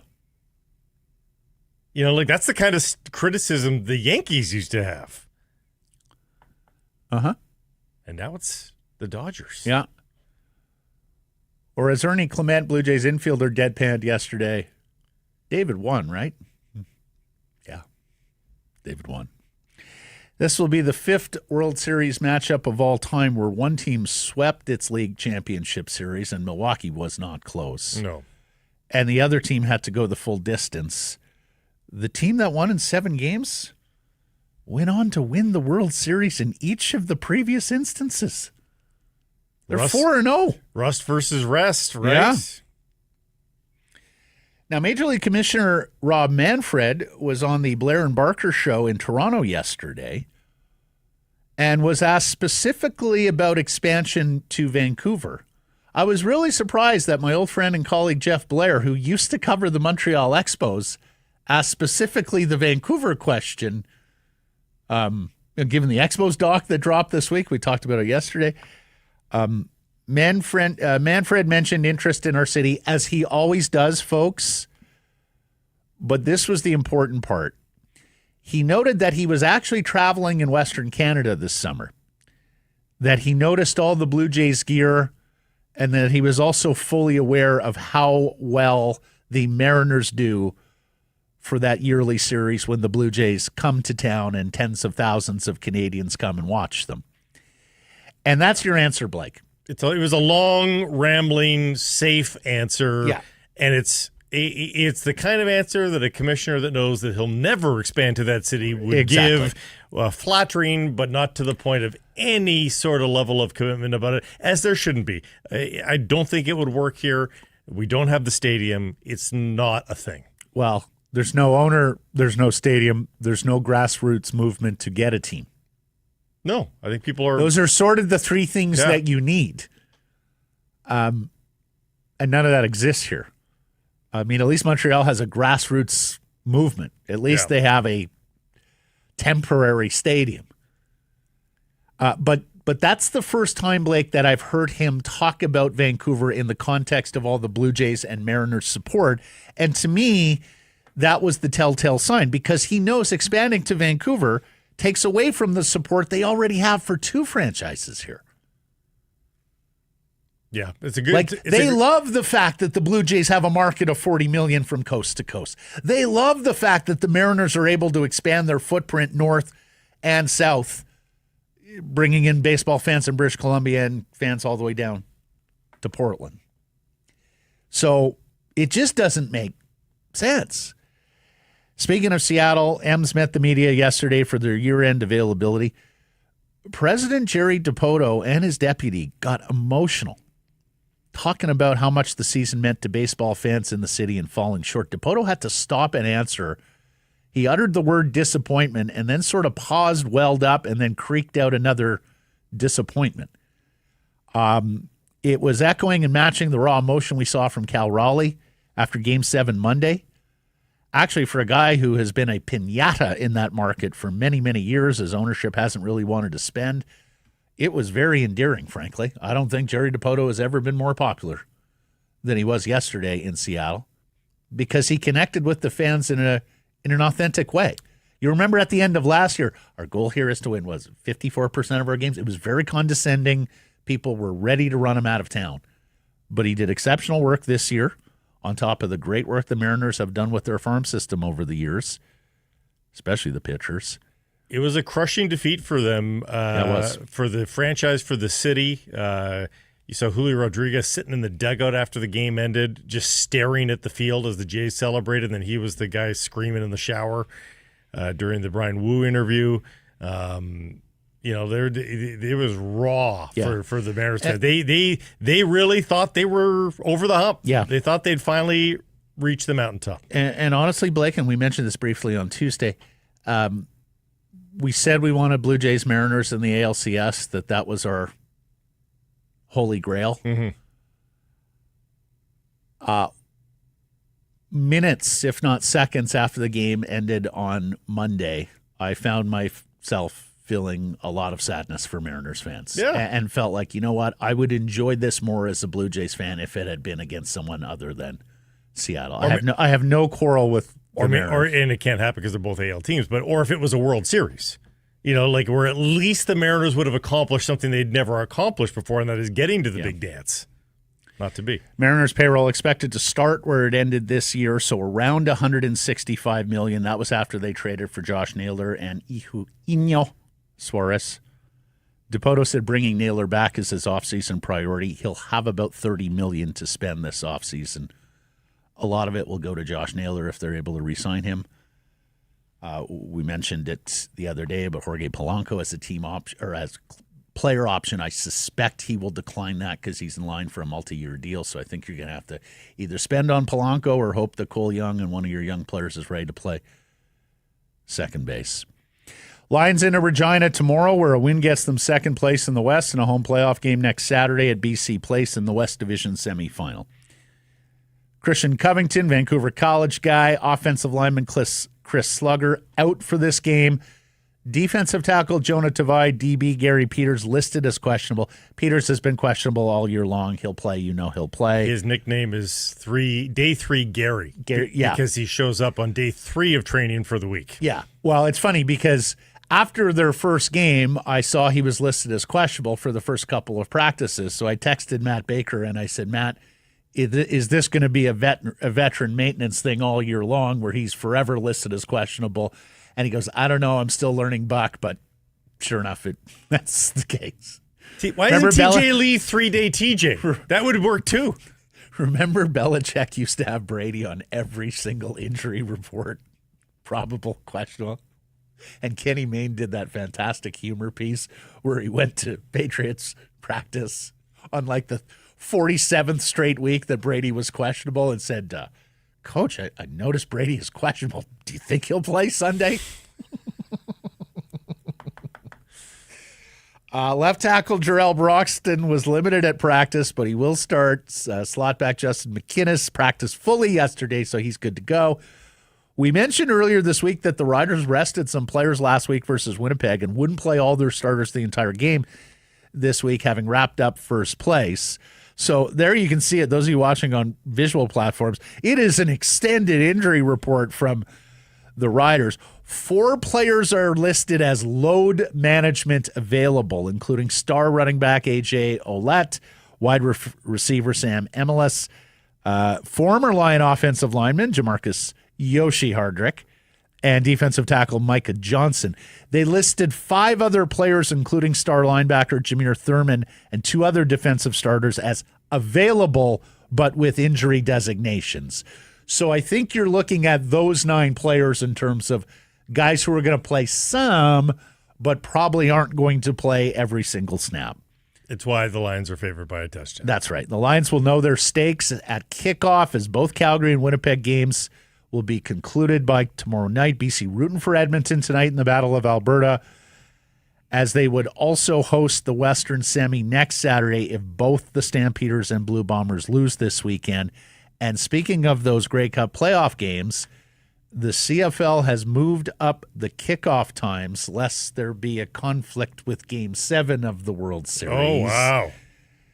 So the West Semi goes at 2 p.m. our time next Saturday. The East Semi goes at 11 a.m. our time. And yes, BC could still play the East Semi if they were to lose this week and watch Winnipeg and Calgary win. Not going to go down that road. Whitecaps, where Reingold is still having trouble with his injured knee, but he trained intensely this week, yesterday, and he is available for selection Sunday in Game 1 of their best-of-3 playoff series with FC Dallas. Tristan Blackman also trained with the team. Last striker, Brian White, did not and will only be available for Game 2 next week in Dallas at the earliest. Head coach Jesper Sorensen saying he wants to cut down on the scoring opportunities Dallas created with the long ball last week, Blake. And yes, the Caps were down to 10 men, but he didn't like the fact that Dallas was able to get behind their back line and create some scoring opportunities. So that's been a focus. I think he's being polite. They were down a man, and that's... But they looked like they had 11. Everybody said they looked like they had 11. Yeah, but ultimately on a counter, that's where it's going to rear its head because you have put forward the extra guy, leaving behind fewer. So that's why the counter worked. I think he's being polite to the opposition. The center back choice, though, is going to be very interesting. Yes, Blackman is going to be available to some degree. Yes, Jodrik Pupa will be available to some degree. But neither one, well, in the case of Pupa, hasn't played in months. Blackman hasn't played in weeks. I would bet that it's the most safe play, and that is Ralph Priso back as a center back alongside Bilal Halbouni because, again, Laborda suspended here. The other option would be you hope for 45 out of each of those two guys, Pupa and Blackman. Start Blackman, take him out at half, give Pupa the back 45. You could do that too, but there's a gamble there. There's a gamble. We'll see. Caps are now expecting a playoff record crowd of more than 30,000 Sunday. It's a 4:30 kickoff. They drew 30,204 2 years ago against LAFC. They also put out a release, Blake. There are over 500,000 fans through the gates at BC Place this past season. They're going to set a total attendance record there after the final tally is in for Sunday. They also said their season ticket renewals for 2026 are at 94%, and they've already sold more than 2,000 new season tickets, which I have to assume is a combination of a fantastic season where they were very entertaining and atop the table or right there all year long, and also the Thomas Muller effect. Yeah, they've done it right on both fronts. Bring in a star player, a face of the team, and win. And they've all done this without the other face of the team, their captain and Reingold. Like, how much better could this team be if they're both healthy? Now, again, it's been 7 months for Reingold. I'm skeptical of what he looks like for week 1 next season at this point. Because now, well, it's been 7 months, Matt. Like, if it's not healing, what injury, non-surgery injury, doesn't heal in 7 months? If it's not chronic. So I'm mildly worried about that. But we'll cross that bridge when we get to it. Right now, it's nothing but good news for this team. I asked this because, of course, there was a matter with the officiating 2 years ago in the Whitecaps playoff game. The referee did not wind up at the bottom of False Creek, but many Caps supporters wanted to put him there. He did end up on the bottom of the usage chart, though, he for did. MLS. Yeah, and ex-coach Vinny Sartini cut a very big check and served a very long suspension for that comment. The referee here is Victor Rivas. You say he's near the top of the class for excellent, yeah. Excellent. And more soccer, the Canadian women's national team in action today versus Switzerland in Switzerland for a friendly. They face the Netherlands next week. Canada ranked 9th in the world by FIFA. The Swiss are 25th. The Dutch are 11th. Good tests. Mm-hmm. And if there's two things I dislike in this world, it is people who are intolerant of other cultures and the Dutch. Austin Powers, right? Yes, Okay. yes. Oh, and I want to get this in. By the way, Cito gassed in the ceremonial first pitch tonight, so he'll bring down the house. They love the skipper of the two-time World Series champion Toronto Blue Jays. Mike, we got this super chat from earlier in the week. Our buddy Tyler from the Line Change podcast. Go Jays, waited 32 years for this. Was 2 years old when they last won, and we're in the World Series. Okay, Blue Jays, let's play ball. I was listening to the Blue Jays post-game after the series win, and there was a caller said he was born in 93, and his kids were born... What happened? No, he was born in 93, and he's had a kid this year. He's had kids born this year, so he thinks his kids met, and he started to break down. The caller started to break down and cry. No, unquestionably. Like, Blake, I was at the series in Seattle a couple of years ago, and I found myself sitting beside a family from a small town in southwestern Saskatchewan. Yeah, I was there too. Yeah. And, mom and the two sons and the dad, and like...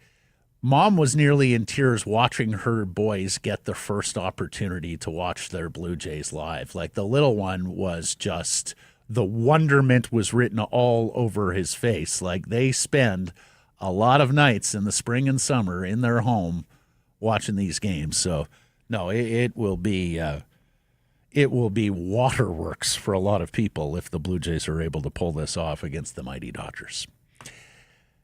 Results of the Redwoods golf course poll question from Thursday. We asked you, which upcoming Canucks home game are you most looking forward to? The options here were the Habs tomorrow, the Oilers Sunday, the Rangers Tuesday. The winner is? Rangers Tuesday. Yes, very good percentage. 55. 61. A lot of comedians in the comments. Rod, none of the above. I have more interesting options, although that might be sincere. Larry, actually looking forward to the last game of the season. Are we there yet already, Larry? A long road, Larry. Already, holy. Long-haired bastard, the game that brings Rutherford down. And VJ says, none. I'm looking forward to the Lions game first and foremost. Yeah, and that is the danger. Blake, I was thinking of it. Have the Lions and Whitecaps ever been run this well and performed this well concurrently? With the shitty Canucks season. Right. It's coming up absolute roses for them. Each of the boys of summer have had their dips and valleys during the decade of darkness for the Vancouver Canucks, right? I mean, the Lions have the longest Grey Cup appearance route in the CFL right now. It's 14 years. The Whitecaps, as we know, occasionally into the first round of the playoffs, but almost never beyond. No. And you're looking at it this year, there's a very good case that BC's going to get back to the Grey Cup. There is a very good case that the Caps are going to get to the second round or beyond in the MLS playoffs. I mean, the Canucks are king, don't get me wrong. Hockey is still hockey in Canada. But I think you're going to see more and more fans here in the Lower Mainland and across the province going like, okay, well, these teams are run well. They're doing it right. That's where I want to park my time. That's where I want to park my money. This is more Whitecaps than Lions because they won't be starting this early. But if the season goes awry for the Vancouver Canucks, the season begins for the Whitecaps third week. It'll be early this year, third week of February. Like with their extra season ticket holders and Thomas Muller. Like what's the atmosphere going to be like at Rogers Arena if the Whitecaps are coming off a playoff run? Everybody's packing BC Place to get a good look at the early Whitecaps, and people are deserting I the cannot rink. believe how many tickets are available for the Canadiens game and at the price points they are. Yeah. Like, that's the Montreal freaking Canadiens. Yeah. Like, with enough fans that their people buy up tickets at Rogers Arena. And like, these are the tickets that season ticket holders sell to help offset the cost of the season ticket. And I'm just looking at the resale prices and I'm going, there is nothing exceptional about that. Like, there is nothing above and beyond with this game tomorrow night. It's a once-a-year thing. And there is just not the market for it that there has been in the past. No. 2 errors and omissions to get to. Cam Robinson sends his regards. He came back from Sweden, got awfully sick on the plane, so he was unable to join us this week. He will join us next week.